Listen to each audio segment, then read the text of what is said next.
Hello viewers, আসসালামু আলাইকুম। Annie kitchen and blog চ্যানেলে সবাইকে আরও একবার স্বাগত জানাচ্ছি। ঈদের দিন বিরিয়ানি, তেহারি, কাবাব, রেজালা রান্না করার জন্য বাহির থেকে আমি আলাদা আলাদা করে কোনো প্যাকেটের মশলা না এনে আমি ঘরে নিজেই বিভিন্ন ধরনের মশলা দিয়ে একটি মাত্র গরম মশলা রেসিপি তৈরি করেছি। আর এই একটি গরম মশলা রেসিপি দিয়ে গরু, খাসি, হাঁস, মুরগির মাংস দিয়ে বিরিয়ানি, তেহারি, কাবাব, রেজালা, কালা ভুনা, খিচুড়ি, এমনকি যে কোনো মাংসের ভুনা রান্না করতে পারবেন কোনো রকম ঝামেলা ছাড়াই। তার জন্য আলাদা আলাদা করে আর প্যাকেটের মশলা কিনে আনতে হবে না। তো চলুন এই গরম মশলা রেসিপিটি তৈরি করতে কি কি মশলা লেগেছে এক নজরে দেখে নিন। প্রথমে এখানে নিয়েছি আমি 2 টেবিল চামচ নর্মাল জিরা, মানে যে জিরাটা আমরা সাধারণত সবসময় ব্যবহার করে থাকি। আর নিচে 2 টেবিল চামচ ধনিয়া।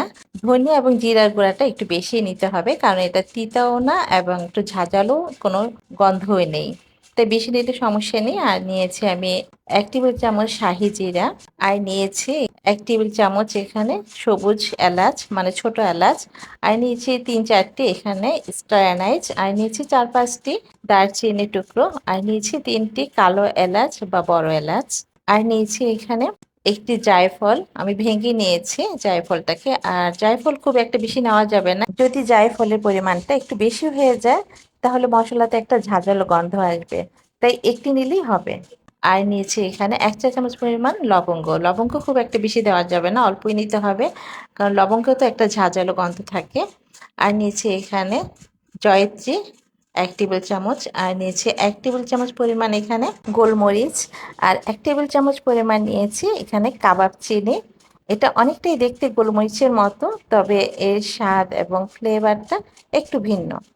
আর এখানে নিয়েছে 1.5 টেবিল চামচ পরিমাণ পোস্তদানা, এটা বিরিয়ানিতে দেওয়া হয় সাধারণত। আর 4-5টি তেজপাতা আমি নিয়েছি, ছোট ছোট করে কেটে নিয়েছি এখানে। এখন সবগুলো মশলা আমি গুঁড়ো করে নেব।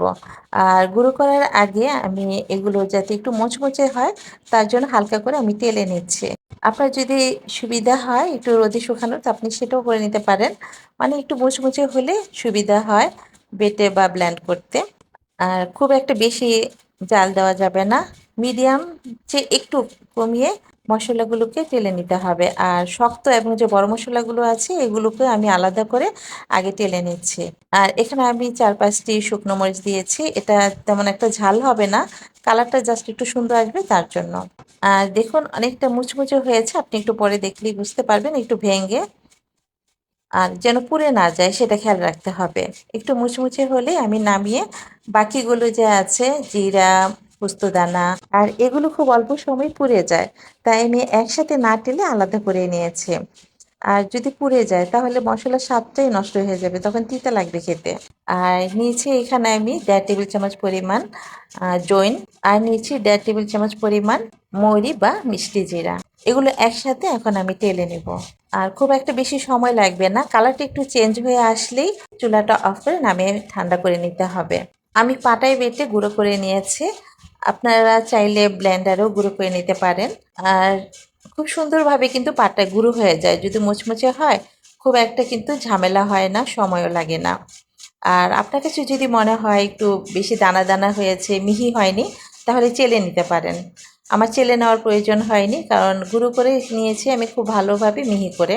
এখন আমি একটা কৌটায় ঢেলে নিচ্ছি কিছু, এটা আমি রুম টেম্পারেচারে রেখে ব্যবহার করব। আর কিছু আমি একটা কাচের জারে রেখে দিচ্ছি, এটা আমি ফ্রিজে রেখে দিব, এটা 3 মাস পর্যন্ত খাওয়া যাবে। ভালোভাবে আটকে শুকনো একটা কাচের জারে রাখতে হবে, তাহলে নষ্ট হবে না। আসছে ঈদে বিরিয়ানি, তেহারি, কাবাব, রেজাল্লা, এমনকি কালাবোনা, তো আপনি এই মশলাটি ব্যবহার করতে পারবেন। দেখবেন যে বাহিরের মশলা চাইতেও এই মশলাটি খুবই টেস্টি হবে এবং খুব সুন্দর ফ্লেভার আসবে।